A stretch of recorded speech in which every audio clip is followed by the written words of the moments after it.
Welcome to MedShark Insider with Bill Fukui, your expert host on all things medical marketing and SEO. Everybody, I want to welcome you to another episode of MedShark's Insider. And today we're interviewing really a resource for practices that many times gets overlooked or they don't think too much into, and it comes to financing, right? And today I have as our guest Yehuda Matar, and he is the Chief Business Officer for Ottri. Welcome. Thank you, Bill. Happy to be here. Thank you for having me. Yeah, no, it's my pleasure. We met fairly recently at the Aesthetic Society meeting. Correct. And we had some really not just good conversations, but even previously. I want my audience to learn more about Ottri and about you, because I think all of this kind of stuff is financing. They all just kind of lump together, and then it's not on their radar a lot of times. And I think there's a lot of missed opportunities. So that's what I want to uncover today, right? So do me a favor and just tell me a little bit about yourself. Give me a little bit of background on who you are, how you got to where you are, etc. Happily. So the name's Yehuda, or Yehuda, like you said. I tell people it's like Yoda with a U. And regarding our meeting at the Aesthetic Meet, I don't know how many of your listeners know that you're a MacGyver and you helped fix our booth. They probably know you're a very good person, but you're also very capable with your hands. So just wanted to shout out and thank you again for that. We had a good time. It was productive. Indeed, definitely. I recommend. So about me, I began my career in tourism, actually. I took people around Israel, my homeland, for tours. And then 2019, COVID hits. Yes. And I get a kick in the butt. Tourism dies very quickly. Yeah. And I decide to pursue my other passion, which is the meeting of technology and people. At that same time, we bought our first house. Oh. And we bought the house a month before I lost my tourism job. So Whoa. Yeah. So very quickly we were in financial dire straits. And I grew up financially unknowledgeable. What's the word I'm looking for? But yeah. And without wanting to, I was forced to teach myself how to finance and how to deal with the financial ecosystem in a responsible way that'll keep my family afloat. Mm-hmm. And once I did that, I understood, it's not rocket science. It's easier than it seems. And that financial education worldwide is lacking, to say the least. Yeah. And that's where my passion for technology and people mixed in with my passion for education and specifically finance. Okay. So I went on a roller coaster of learning tech and learning how to work with high-tech companies. I, at some point, was working for Google and then fell in love with the embedded lending space through a company called Jiffity. And then a year ago, meeting the founders of Ottri, falling in love with their idea and the crusade that we are on. Okay. To improve the financing experience for both the business and the patient. So that's a little bit about me. Yehuda, one of the things that I find I've been going to society meetings for almost 30 years now. when I go to those meetings, I would always find these finance companies, and I take the time to learn more about them. Many of them did primarily patient financing, and then some of them did capital investments, like helping build a practice, that type of stuff in resources. But I didn't really have anybody that did both. Right? Is that what you guys do? Can you kind of clarify that? Yeah, we are aspiring to be the one-stop shop for a business's finance needs, offering financing, accessing financing, and managing financing. Because finance doesn't necessarily need to be a loan, it could also be an expense card for the business, managing your expenses, and so on and so forth. We can't conquer everything within a few months because we are entering a complex and multi-stakeholder ecosystem. So we're tackling the two issues that we feel are the most pressing and where there are gaps that a player like Autry can truly improve and resolve.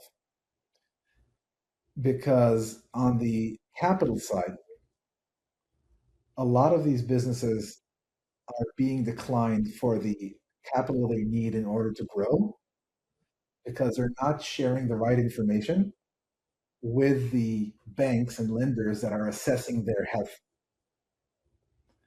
And if we are visible, if we see the financing activity on the patient side, and we're able to show the lender on the capital side that this is an active, healthy, and growing business, then we can get them better rates, more approvals, and so on.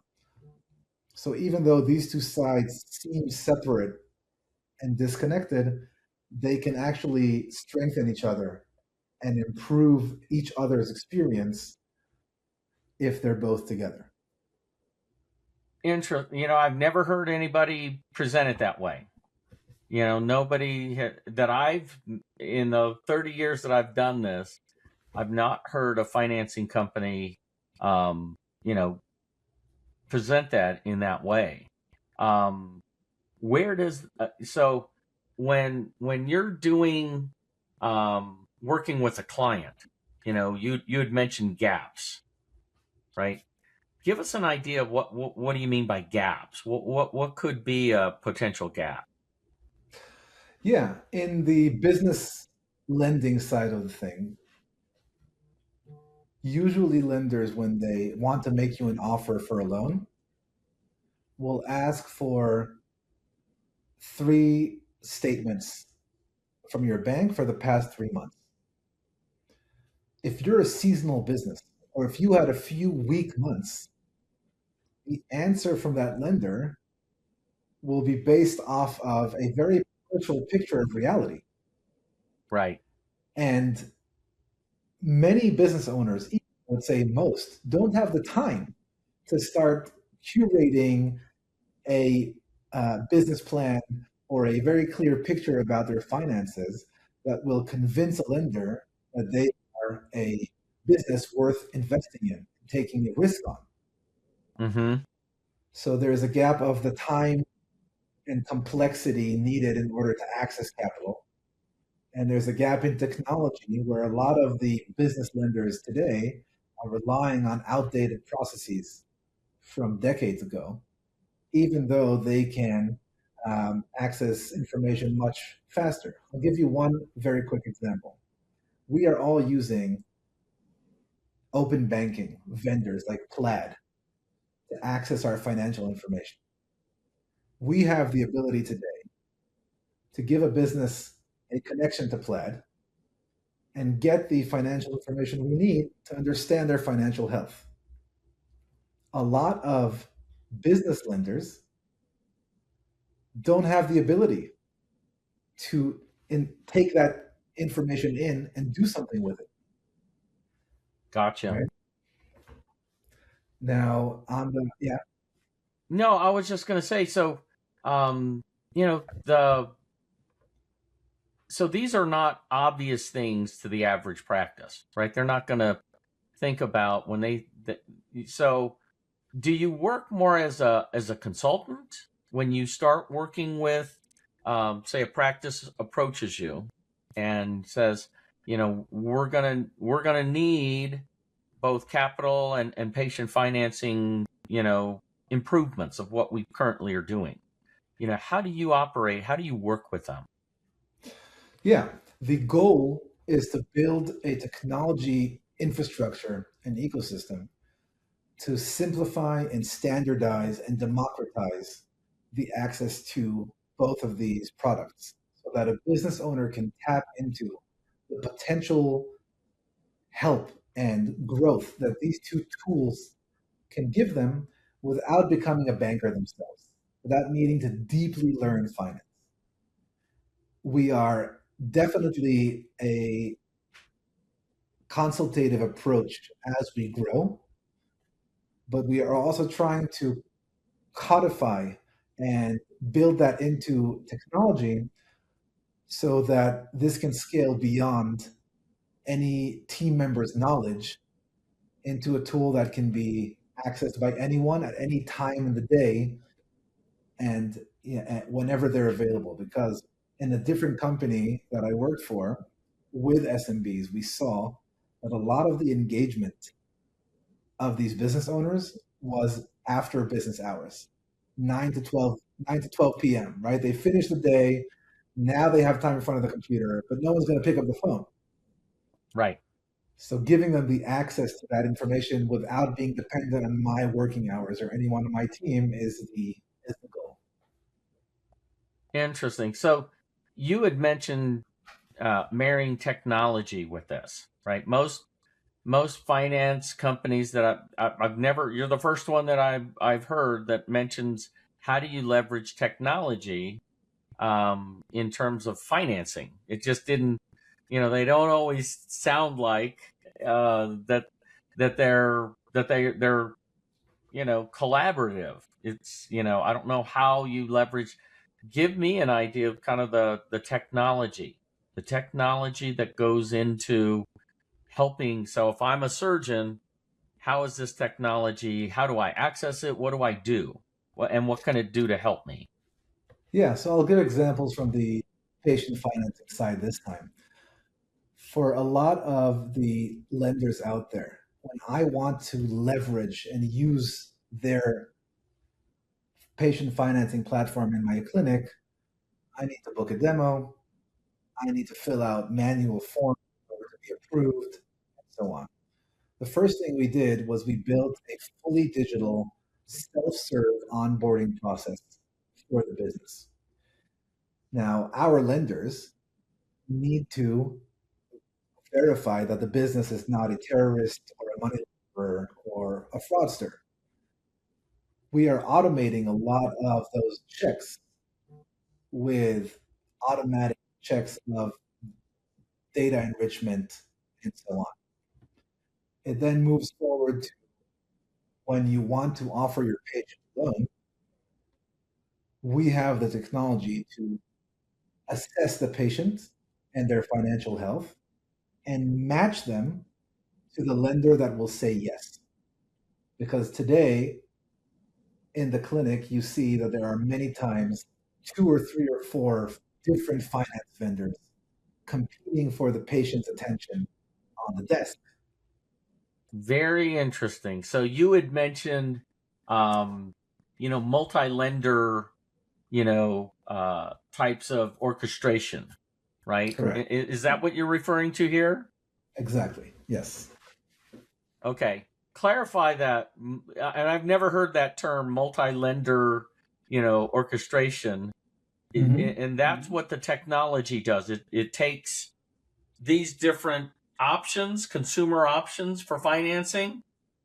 So you're not just working with one finance company. Correct. So both on the practice financing and the patient financing, we are not a lender. We are a technology layer that works with many lenders. On the patient financing side, what this means is the clinic gets one application flow for the patients. It's branded to the clinic, not to the lenders. Mm-hmm. And once the patient fills out the application, we do a soft credit pull on the patient. And based on the information we see from that, we understand which lender will say yes, because the lenders have shared their criteria with us, credit score and DTI, and other criteria, so that we can route intelligently each patient to the lender that is inside their risk appetite. Mm-hmm.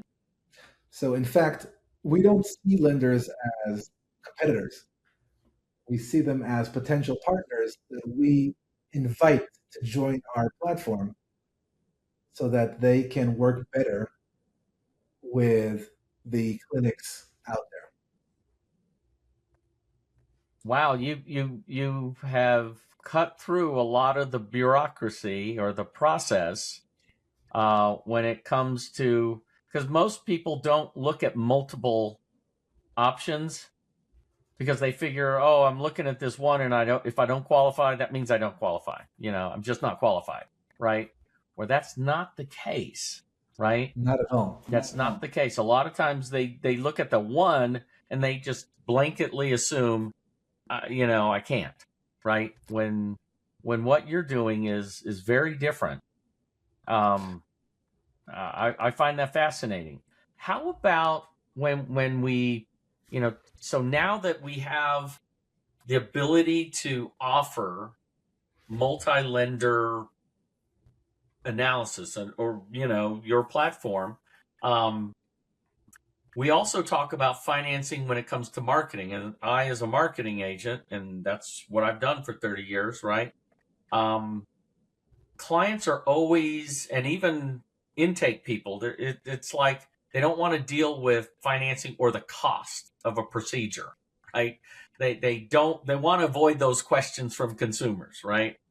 So they want to put off, financing or cost questions and stuff.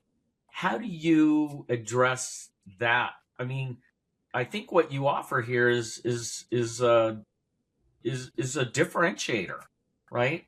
That you should welcome this kind of stuff because nobody else is doing this. Yeah, I went on stage a few months ago at a med spa conference, and I asked all the owners there, who here enjoys price objections from patients, right? And of course, no one raised their hand. Everyone, yeah, I love it. I think that a lot of people entered the medical ecosystem in order to help people. And when it gets to that bottom line of cost, there's a lot of discomfort. Mm-hmm. Add to that being declined for a loan, and that discomfort is exacerbated. So if the care coordinator or the office manager managed to overcome the initial discomfort of offering financing, getting them to refill another application once you're declined is a whole different story. Mm-hmm. So our platform helps both sides. It gives the patient the ability to know that they've been sent to all possible options and that they will be matched with the one that fits their profile. And it gives the staff in the office the ability to control the narrative and to feel more comfortable that all offers are being considered with one application. So the experience improves on both sides of that. Now, the mistake I'm seeing a lot of clinics do with financing is that it's brought in as a last resort to try and save deals when the price is an issue.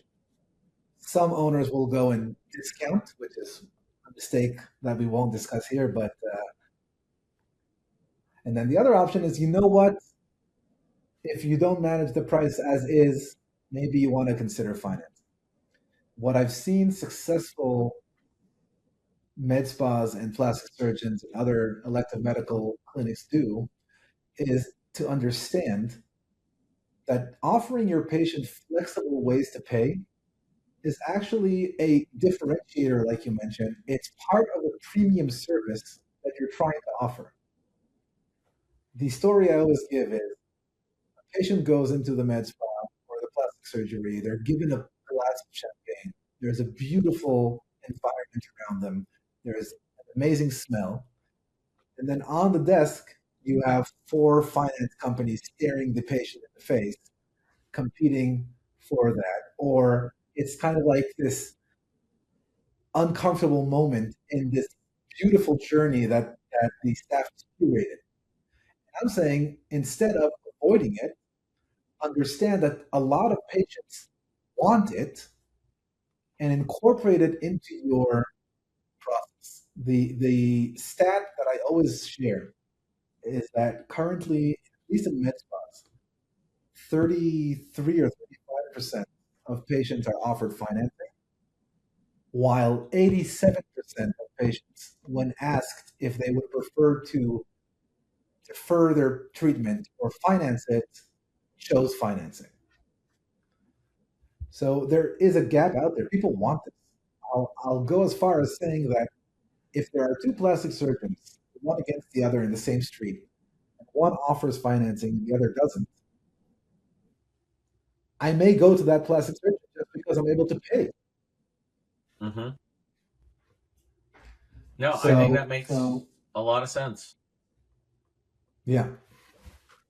You know, and I think your point is really valid. You know, addressing costs or pricing or financing questions when it comes to plastic surgery or expensive fee-for-service medical procedures, right?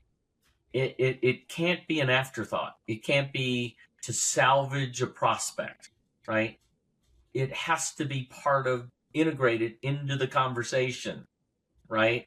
Where I'm not pitching you anything.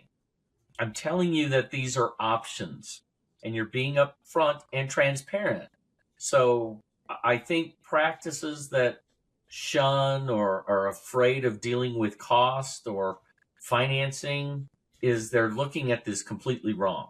This should be part of, you had said this should be part of the first impression, not after the fact and, oh, well, hey, by the way, we can do this. I think if they're upfront about it and say, you can have these we can help you get, see what options are available out there. And I used to do this in an earlier life, I worked with orthodontics, which was, fee for service.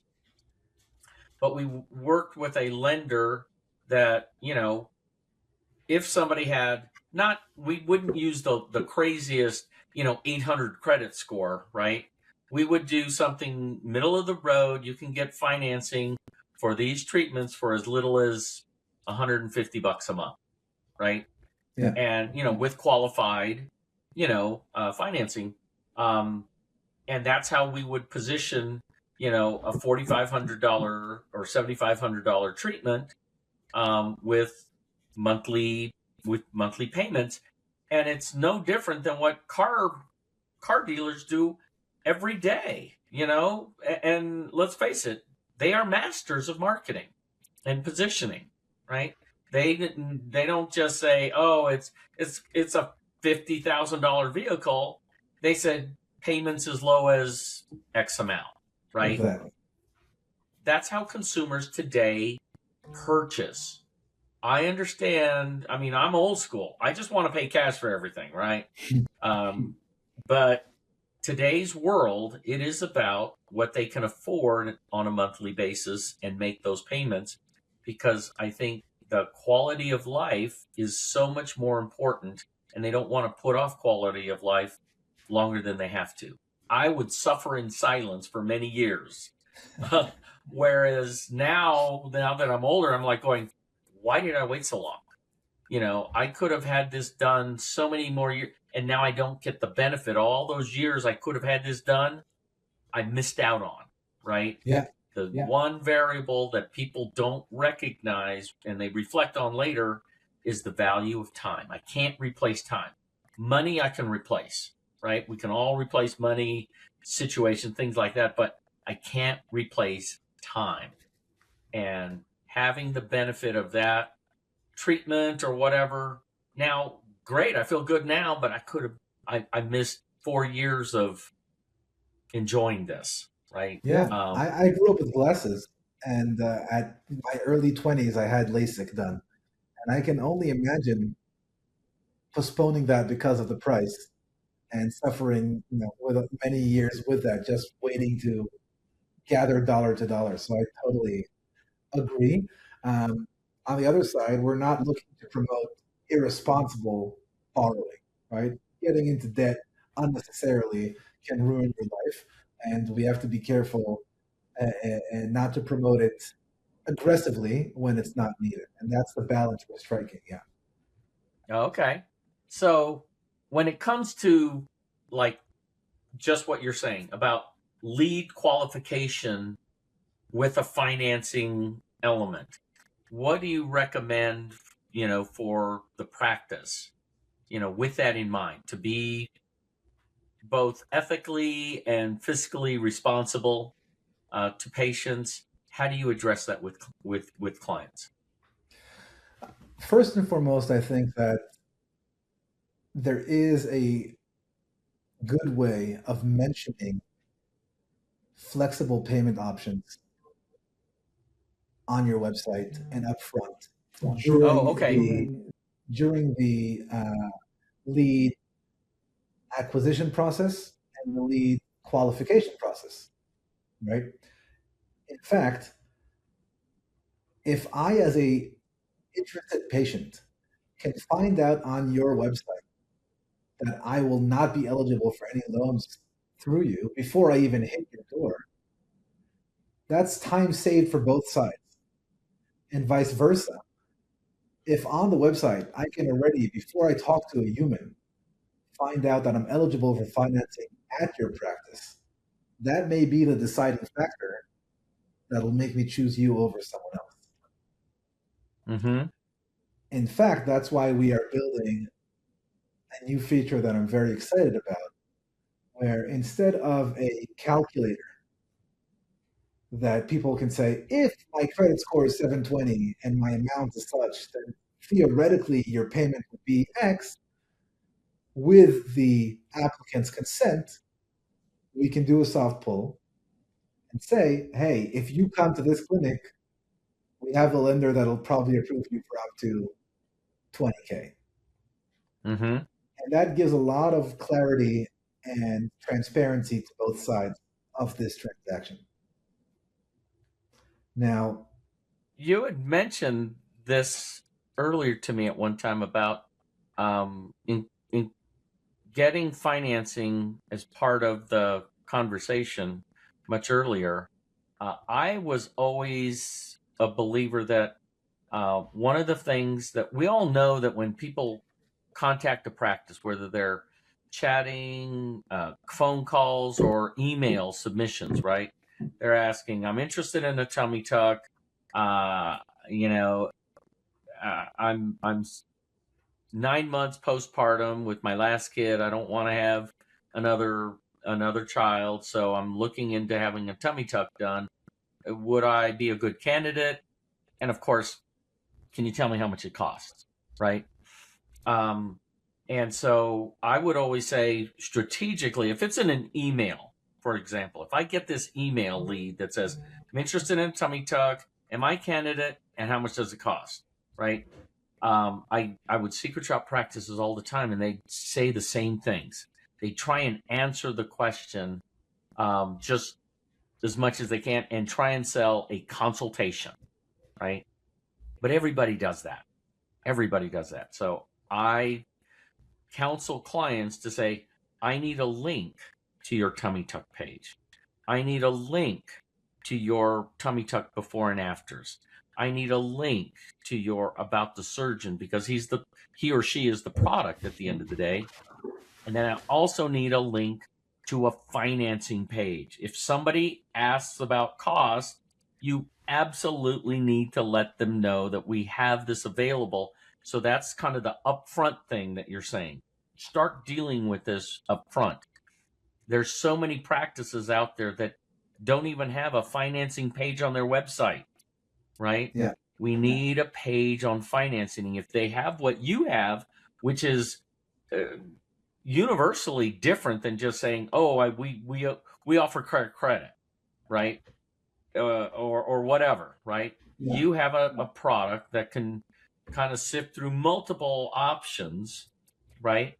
That's a huge differentiator on your financing page, right? It's not just, oh, well, you can list, we do it for this, and this, and we'll find you the most, the plan that's most suited for you, right? Yeah. That's a tremendously valuable financing page, right? I'm biased, but I completely agree with you. Yeah, no, I think that, and they've got to leverage that. When I secret shop practices up front, that's the first thing you've got to be able to address is cost. And practices are afraid of dealing with it, but you got to arm your team with resources. They're a lot less apprehensive of dealing with cost if they know, hey, I'm waiting for that cost question because I've got this in my back pocket, right? If they know they have an answer, they're not as intimidated or afraid of addressing cost or financing questions. Yeah, and I also research all these websites when I get business applications and we talk to businesses and I see how they talk about financing. And I agree, vast majority don't even have financing mentioned anywhere. They also don't share too much about pricing at all. Yeah. And I think that the coupling of those two creates a lack of transparency that maybe pushes clients away or patients away. Now, you could say we are a premium business, we price after a consultation and so on and so forth. But like you say, at least give the knowledge that the options exist. Mm-hmm. Now, we're also active in the home improvement space, and financing is much more common there. Oh, yeah. And there is much more competition. And when you go to a home improvement business's webpage, financing is almost always a separate tab. And they will usually work with at least 3 or 4 different lenders. Okay. Before us, what they do is they just slap the logos of all 4 in this really long landing page showing all their different options. What we're bringing to the table is that you don't have to start slapping all these different logos. It can be your branding. You control the story while still benefiting from the entire portfolio of lenders. Yeah. No, I think that's powerful. I think that's really, really powerful when we're able to communicate. Now, how would you say if I incorporated that into a website, right? And I tell people you got to leverage. You don't hope people stumble on those kind of pages. Those are pages you spoon feed to the right people, right? Somebody that has an interest is asking about cost, and it's okay to ask cost. In fact, I recommend using cost as a call to action, right?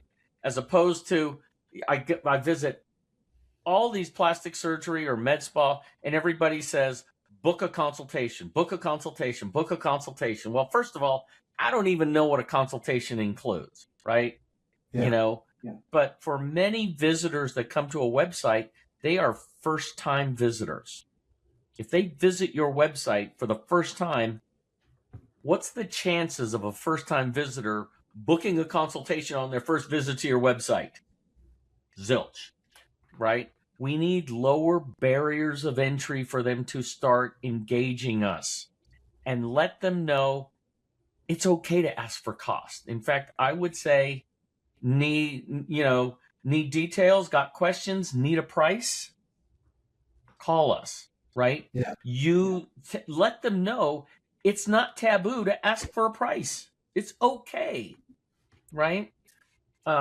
And a lot of people say, well, if they're asking price, then they can't afford it. that's not true, right? Yeah. I'm telling you, there are people with lots of money, they ask price. Every one of them will ask the price. And in fact, most of them will negotiate price, right? And they've got more money than they can throw at, right? But don't be afraid to use cost and financing as a trigger to start a conversation with somebody and to say it's okay to ask, right? If they can do that, and your team is armed with the resources to quickly let them know, we can find the best option for you. Man, to me, that's a win. Especially in, I think, the one-off expensive procedures. These patients are doing their research. Right? Oh, yeah. Right. The surgeon is a product, like you said, but if I have two surgeons where, based off my research, are comparable at least, and one is $30,000 cheaper, and that's what I need, right? And I only find that out by booking 2 consultations and going to them, then the one who is more transparent about the price can win that patient. Yeah. And I it doesn't think necessarily have to be I think it boils down to trust. At the end of the day, you're not hiding anything. People like transparency in today's world, right? People like that. I'll go a step further and I'll say that I think that generationally, people are preferring less to pick up the phone and even come to consultations. And it very well may be that within a few months, my plastic surgeon will be chosen based on my AI search and not about anything else. And if you have the infrastructure on your website for agents to read about your financing options and about your costs, then AI can find you and prioritize you over someone else. Yeah. Yeah. Easily. And I do think you're right. I think today's millennials, Gen Z, Gen X, all the alphabet generations, right? The end of the day, consultations and phone calls are being replaced by people's looking at information, because there's so much information available to them, and they feel like they can do that without necessarily exposing themselves or being put into a sales situation where I'm being pitched, something, right? They don't want to be pitched. They want to buy, but they don't want to be sold, right? Is the concept. I love everything that you've mentioned about how patients and how practices can leverage your technology, right? In fact, I've got some clients that I want to introduce you to, right? Because I think they need to change what we're doing, because they are, in markets that are hyper competitive. And I think the more competitive the market, I think things like this, differentiators, can help, clarify a lot of things to consumers, and that's what they want, right? And the sooner we can do that, the faster we can do that, the more trust they're going to have in us, and ultimately, we'll get an opportunity to treat that patient.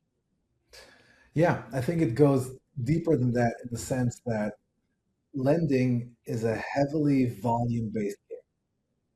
The more volume of lending and financing that someone generates, the more valuable they are to the lenders they work with. And that's why enterprise businesses with hundreds of locations will get better service, better rate sheets, and so on. When we aggregate and represent tens and hundreds of clinics together, our buying power with the lenders changes the dynamic completely. Oh, I never thought of that. So you're not just looking at the one-off clinic, right? No, I'm looking at leveraging all of these clinics, because this is us, but each one of them get the benefit of what you've done collectively. Exactly. It's like a group purchasing group, yeah. Wow. I mean, that, again, I'm learning a whole new thing here. I love it. I love it. So definitely need to get you in conversation with some of my clients, because I think they'd be enlightened as much as I am. So do me a favor. I'm going to ask for two things. I want you to give me a parting words of wisdom. I mean, obviously you've got a ton of them, but I also want to get, if somebody's watching today's program, how can they best get a hold of you? So let's start with the first one. What would be a parting comment, suggestion, tip for anybody watching this program? If you are a business that offers financing already, I highly recommend checking your approval rates and the quality of your approvals. All the owners that I talk to ask me, what does it cost me? What are your rates? And I understand that's an important question to ask. But if it is not asked together with those two additional questions, 10 patients walk into my door. How many am I saying yes to financially? And when I say yes, am I saying yes for the full amount they asked for or for a portion of it? That's the main metrics that you need to understand as a business owner to assess the quality of your financing solution right now. So that's what I would urge everyone to check. That's wonderful. I think that's great advice. So if somebody's watching today, what's the best way for them to reach out to you, Yehuda? So they can write me an email. They can call me. I tend to be hyper available. Should I spell it out? So what is your what? Go ahead and give us your email. What's the best email? It's Yehuda at Ottri.com. So that's YEHUDA at Ottri.com. And I have a LinkedIn as well, so they can feel free to connect me there as well.